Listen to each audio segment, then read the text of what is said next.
Good morning. I'm delighted to be joined by David Cummins, who is the Market Development Manager of SiteMinder in the UK. How are you doing, David?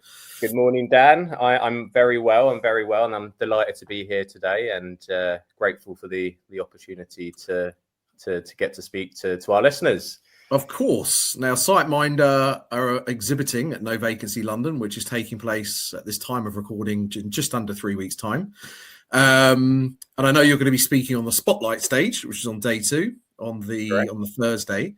So today we're going to talk about a little bit about, I guess, what you're going to talk about, but also specifically the fact that SiteMinder has just last week published its 2026 hotel booking trends report, which, as I understand, is a well-regarded report, data drop in the industry. So before we get into the trends themselves, can you sort of quickly set the scene for the listeners and also tell us a bit about yourself, your role at SiteMinder, and for those that aren't aware, I'm sure they're few and far between, who SiteMinder are, who you work with, and what you do.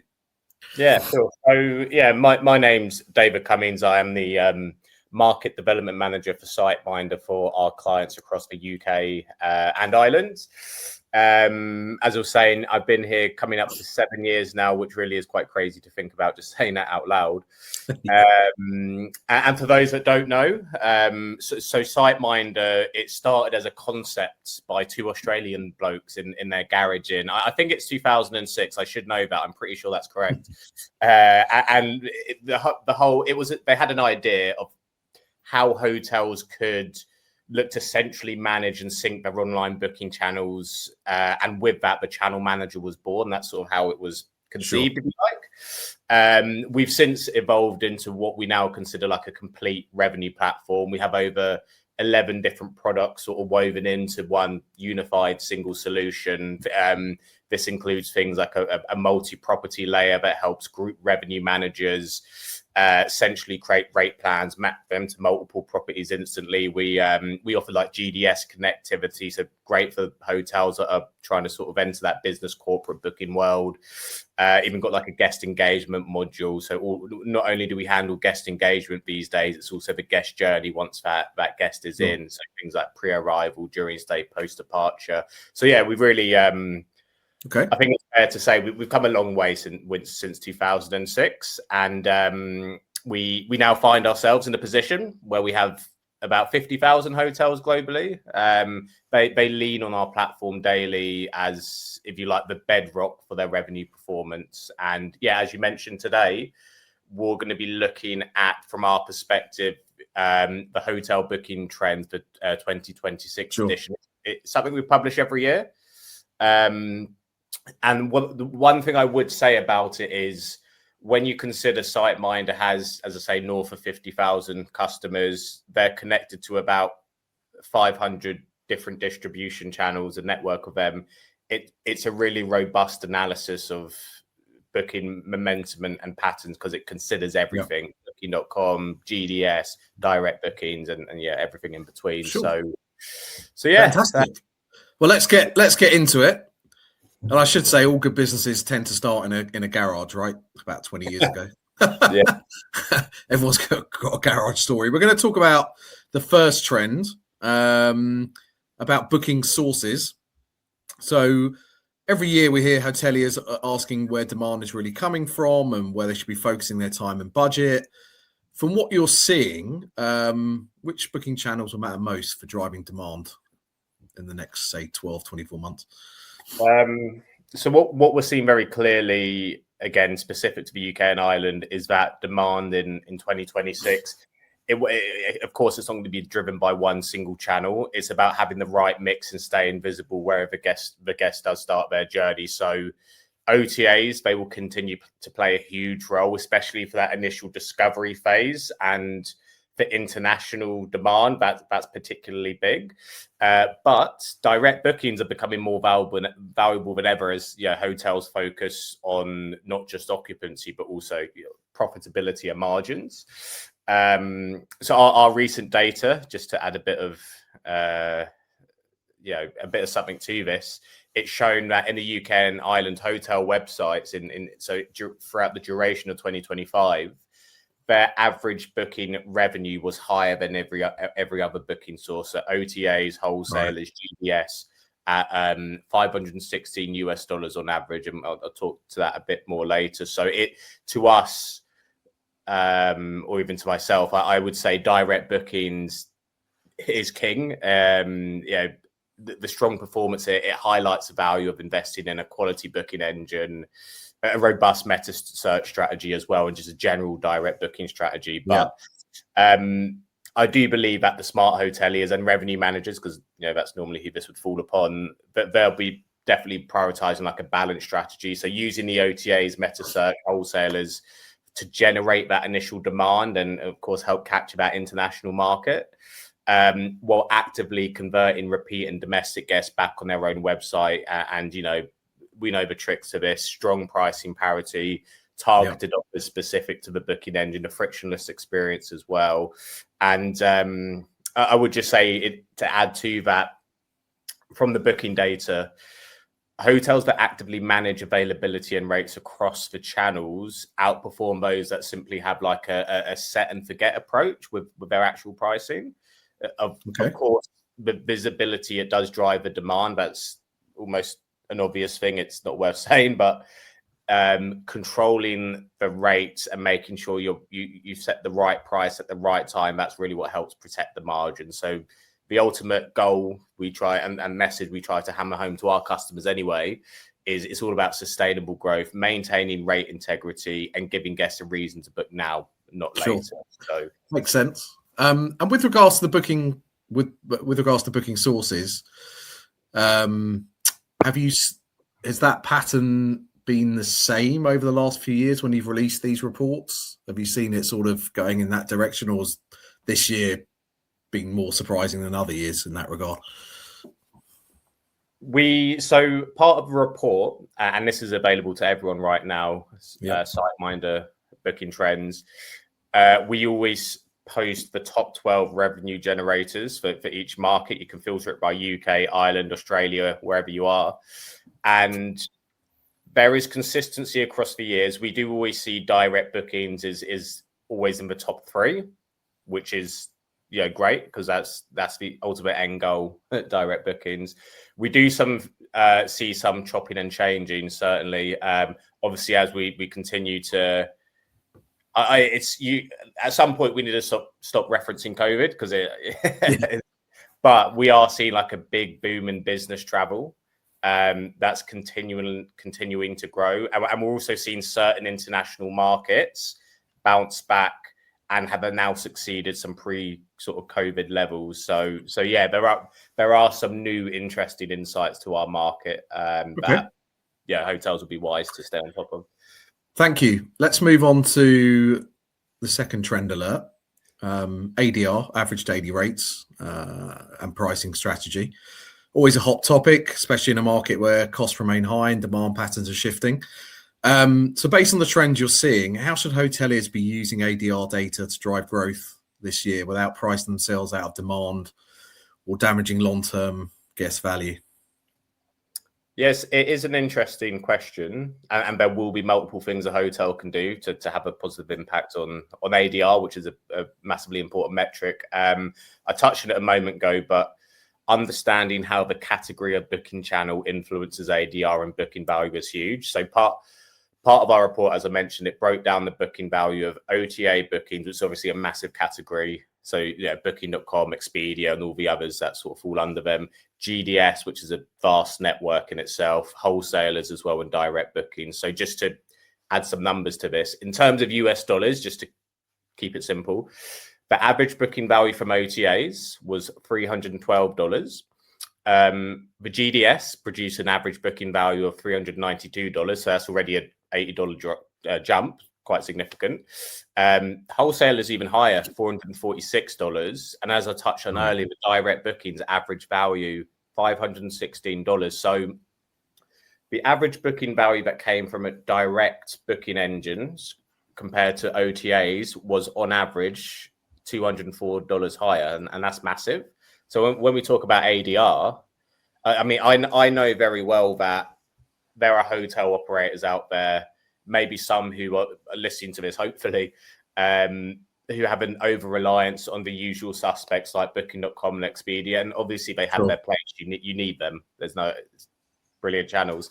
There's even hoteliers I speak to, they've given very little thought about their direct booking strategy, or not even considered exploring the GDS or wholesalers, when in fact their property would be a brilliant fit for those sort of revenue platforms. So when we consider that disparity in booking value across these different sources, I think that should be a wake-up call for any hotel maybe concerned about their ADR. So if you are sort of in that position where primarily your business is from those big OTAs and you don't do much elsewhere, look into that. But yeah, overall, ADR in the UK and Ireland, it's proven surprisingly resilient for within our new report. Go on. And no, sorry, I was just going to jump in. I'm interested in sort of are you seeing variances in pricing behavior depending on the type of hotel and maybe the size of hotel and even geography? Are you seeing that makes a difference? Yeah, of course, that will make a difference. We'll find, for instance, ones that are more reliant on sort of transient business, corporate travel, city centre based properties. Right. Perhaps their length of stay might not be as high as those coastal cities, but the ADR they can sort of get away with, let's say. So absolutely, location of a property and its offering will have a massive impact. But at the same time, some hotels, their offering is their offering, and they can't really do much beyond that. But sure. what they can do something about is where they're advertising the property on, right? And that's something they can control. That influences ADR. So that's something that's like really an important thing to understand, simply because it's actionable, I would say. I guess just as a segue, because someone else was, and obviously this is now very much front and center, and I don't know whether this appears in the report or not. But in terms of booking on LLMs like ChatGPT, do you have a view on that in the future in 2026? Do you think that's going to come more into people's mindsets? Yeah, it needs to be. Prospective guests are already doing it. They build their itineraries on the large language models. They look for recommendations on there. I think, at least in this early stage, for the likes of ChatGPT and its competitors, there's a perception that it's impartial, and it seems to be, at least for now. We'll see how long that lasts. Yeah.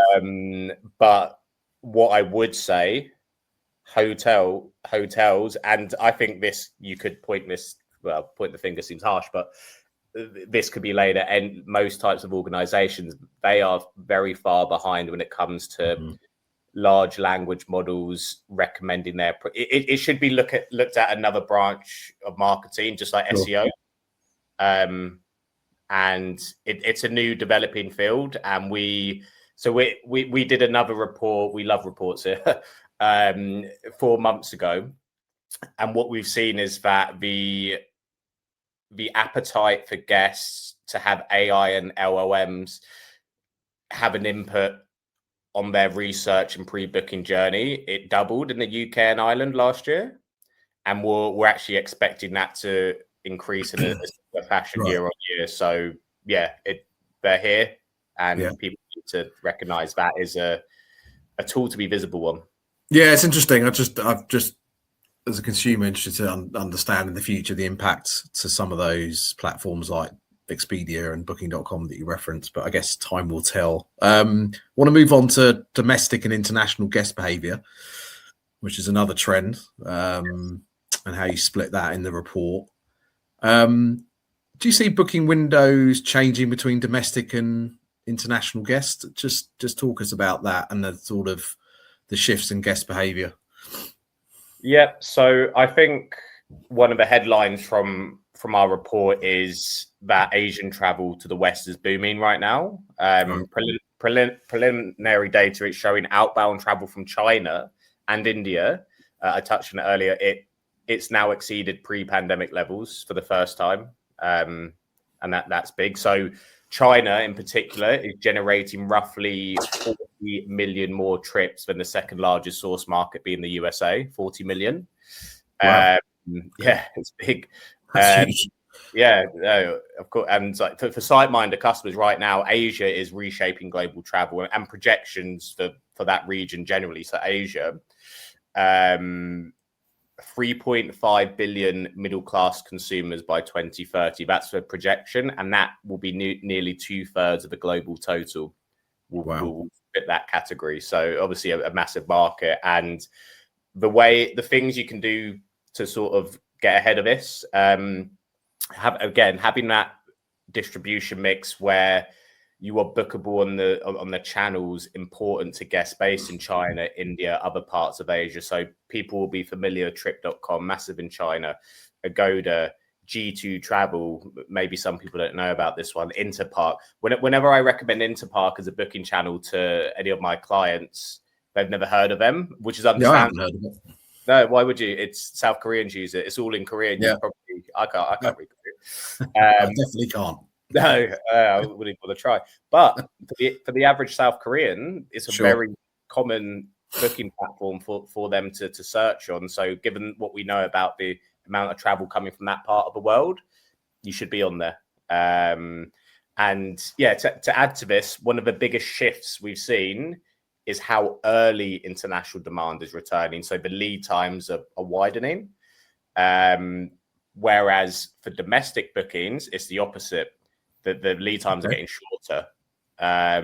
So the reason we think that international guests are typically booking further out, and they are leaning more heavily on those OTAs and global channels like the ones I mentioned, while domestic travelers is a great opportunity because they're very keen on making direct bookings. They're very spontaneous, and they tend to book like in the moment, even sort of a day before it happens. So the way that we see it for hotels, there's two different plays, if you like. Be visible early on the channels international travelers trust and are very familiar with, and be compelling and convenient for domestic guests that do have that sort of tendency to be booking direct. So yeah, that's what I would say to that. Thank you. I want to move on to length of stay behaviour and one night stays. Sometimes it's overlooked, the length of stay, right? It's got huge impacts of revenue, clearly, and also operations and profitability. What's the data telling us in this report about one night stays in the UK and Ireland, maybe compared to global markets, and maybe what that reveals about travel patterns? Yeah, so for the UK and I, both lag behind the rest of the world quite significantly when it comes to the average length of stay. So while throughout the entirety of last year, the length of stay, it did, well, lengthen slightly, it wasn't significant. So what we're seeing is that only 20% of bookings were for 2 nights or more within our region. So in other words, overwhelming majority, 80% of bookings are just 1 night. Now, it's a huge insight because in our market, short stay and transient demand, it is strong. It shows that pricing and packaging strategies, they need to prioritize these patterns, I think, and not necessarily fight against them. I personally believe that the high level of short stays we see in this market, it's more of a reflection of how people travel here rather than something we're necessarily getting like wrong, let's say. Obviously, massive mix of business, travel, events. Yeah. I mean, NoVacancy is a great example. How many people travel to that staying for 1 night? Sure. Two nights in this case, actually, depending on how long they stay. Yeah. City breaks, last minute leisure. That's just a natural driver of short stays, whereas destination-led global markets, you're never going to compete. So what's interesting, 1 night stays aren't a problem if hotels price and package them correctly. They can actually be very profitable. And when you consider the UK and Ireland are in the top 3 when it comes to ADR in the world, along with the USA, yes, 1 night's in the perfect world, you want more, but you can still get a lot out of that 1 night. So rather than trying to force those longer stays, I'd say most successful hotels, they're leaning into the behavior and like optimizing around it, let's say. Yeah, there also seems to be, okay, this is anecdotal, sort of like maybe explosion's the wrong word, but proliferation of spa retreats, a lot more investment into that experience, which perhaps by then definition people will stay, book longer stays because it's more of a retreat. Perhaps that might make a difference as well. Yeah, certainly. The offering, the booking. So one of the channels that SiteMinder connects to is something called spabreaks.com. Okay, so, yeah. Any hotel that has that type of offering, sure. They generally make a difference. Yeah, you're right. Okay. On the money. David, thank you for giving us a brief insight into those trends. You've got a session on the spotlight stage on day 2 of No Vacancy. I'm sure you'll be bringing these to life and maybe a bit more. Is that right? Yeah, absolutely. So we'll be going through it in a slightly different format. We've got a lot of data to share. As I say, listeners don't need to wait until then. Yep, they can download it. Yeah, you can download it. It's on our website. I'll be taken to the stage day 2 at 2:30 p.m. So yeah, really looking forward to it. And also, I thank you to you, Dan, for giving us the chance to do so. No, excited. And obviously you've got a stand on the show floor as well. I guess yourself and your colleagues, so people can come and ask you any questions they've got. Exactly. We've got a booth. We'll be there all day, both days. We've got a partner connect event also happening with all of our expert partners getting involved. We've got an after party / mixer on day 1 as well. So we are great. I didn't even know that as the event director. So that's good. Where's that taking place? You're obviously invited, Dan. I assumed you knew. Very well. Consider this the invite. Thank you. Exclusive. So it's nearby. The actual venue slipped my mind. Okay, no worries. We've got a link to it on our website though. Oh, great. That's good. Cool. Yeah. Okay, well, listen, David, thank you so much for your insights today. I'll also pop a link to where people can download the report in the YouTube description down below. And we look forward to seeing you at the show in just a couple of weeks. Likewise, Dan, thank you for having me, and I shall see you in, as you say, a couple of weeks.